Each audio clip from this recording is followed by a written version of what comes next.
தமிழக வெற்றிக் கழகம் தேர்தல் ஆணையத்தால் அங்கீகரிக்கப்பட்டதை அடுத்து தமிழகம் முழுவதும் கட்சி நிர்வாகிகள் மற்றும் தொண்டர்கள் பட்டாசு வெடித்தும் இனிப்புகள் வழங்கியும் கொண்டாடினர்.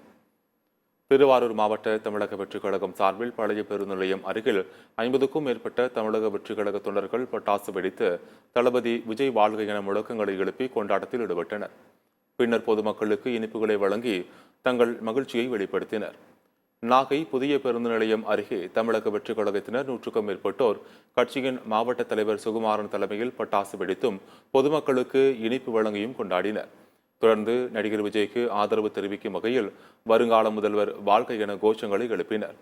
தமிழக வெற்றிக் கழகத்தினை அங்கீகரிக்கப்பட்ட கட்சியாக இந்திய தேர்தல் ஆணையம் அறிவித்துள்ளது. இதனை தமிழகம் முழுவதும் உள்ள அக்கட்சி நிர்வாகிகள் மற்றும் தொண்டர்கள் உற்சாகமாக கொண்டாடி வருகின்றனர்.